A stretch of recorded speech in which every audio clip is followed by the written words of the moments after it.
What is up, friends? Thank you guys so much for clicking on today's video.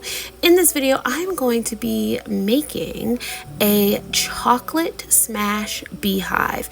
Inside of it, there's going to be cookies.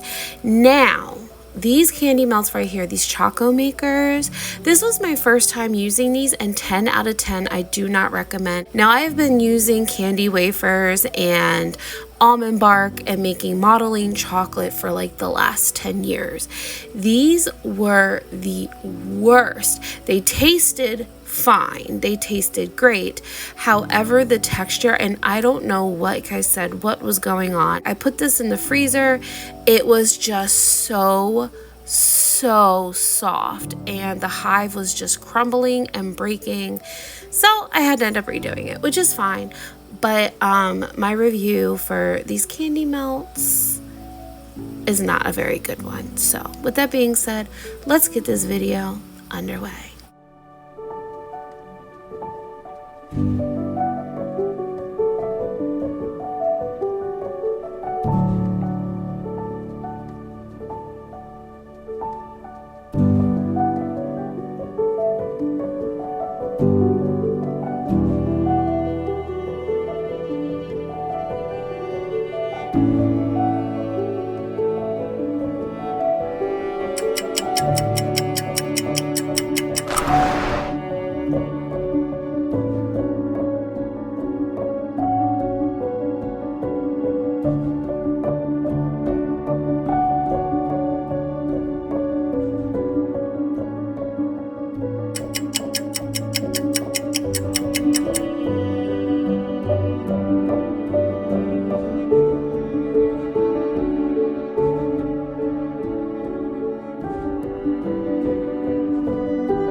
Okay, as you saw, the chocolate was very soft, so I put it in my little melting pot with my almond bark, and the almond bark really helped solidify it and made it 10 times better.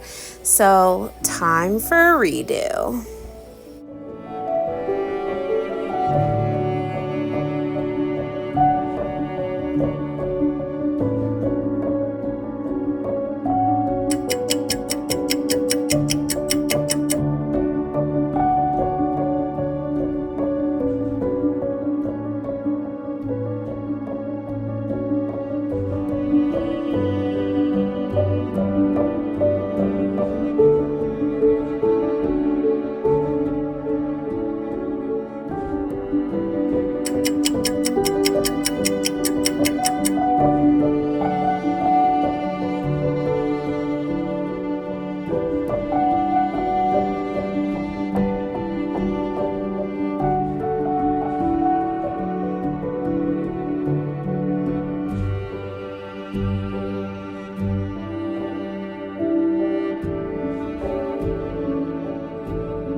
If you guys would like to see the matching cupcakes to this chocolate smash beehive, please go over to my baby shower playlist and look for this thumbnail, and you will see the matching cupcakes. Thank you guys for watching.